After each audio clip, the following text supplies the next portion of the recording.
Hello and welcome to day 14 of the 5 minute a day yoga challenge. We do have one more day, but I think we might extend it a couple more days. I might do some bonus days because I am going to be going out of town to a beautiful lake, and I might do some yoga on the beach. So stay tuned. But today we're going to work on planks, low plank and high plank, and side planks. So let's get started. We're going to get down on the floor. Now, plank is up on your toes.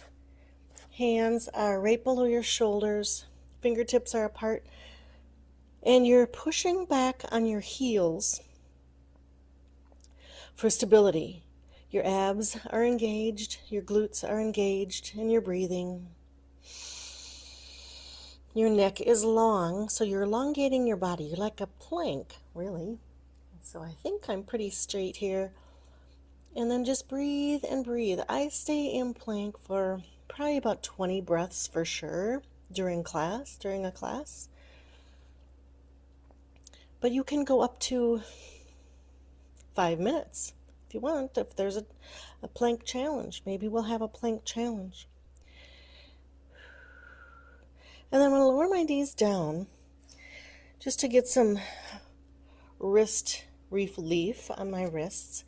They have little holders you can get for if you have bad wrists. You can hold on to some holders. But let's go up to plank again and do side plank. So side plank is like this. The feet are kind of all next to each other. If you have trouble and want to put a knee down, you can do that, but I would always then check your balance and lift that top leg up in the air. And then hands come down. Let's switch sides so I can do the side plank on my left hand on the mat. I'm going to come up into full plank on the left. Arms are straight up and down. Body is like a board. Deep breaths during planks is always super good.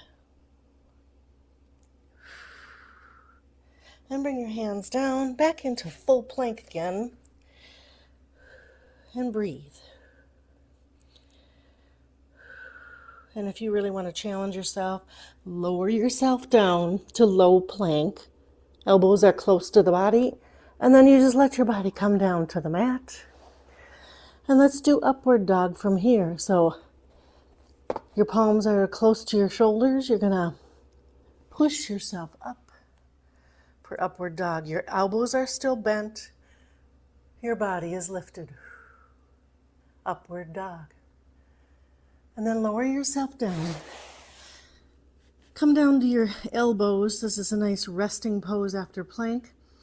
This is Sphynx pose. Palms are on the mat or on the ground. Your neck is long. And your lower part of your body is completely soft. You're propping up your rib cage and your upper body. And you're just taking a little rest. And then lower all the way down. Elbows come out to the sides. Head goes down for just a little rest. Now you can hold that plank for, like I said, as long as you want. The side planks as well. But I'm going to show you, if you're having trouble with that or you want to work your way up to plank, I am going to show you how to do plank in a little easier fashion. I'm going to come over here to my countertop. And you can do this on a countertop or you can do it on stairs. And stairs, like say when you're walking upstairs, you stop and you do your plank on the stair. You can do push-ups as well to strengthen your arms, but remembering to keep your elbows close to your body. Feet are about hip distance apart, and you're as far away from your counter or your bar or your stair as you can be. Farther away you are, the lower you're going to get. Push yourself toward there. You're getting a nice calf stretch here, and then push up. Your feet are flat on the ground. I'm going to lower down a little bit more and push down or pull down and then push up. If you really want to challenge yourself, go slow.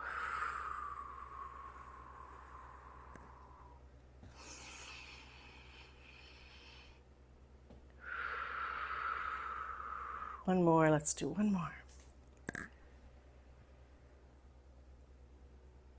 And a nice counter pose for this is coming up forward a little bit and do that half lift supported with a countertop.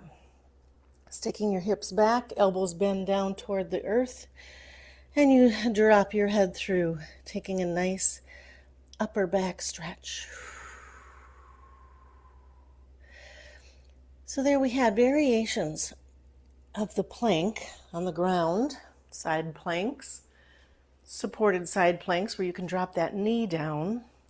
But then remember, when you drop that knee down, lift that upper leg up in the air. You can do supported planks with a stairway or a countertop. But anyway, that's just our way of strengthening our arms, because we don't really always need weights and we might not always have them around. So use your body weight for that extra pressure and strength.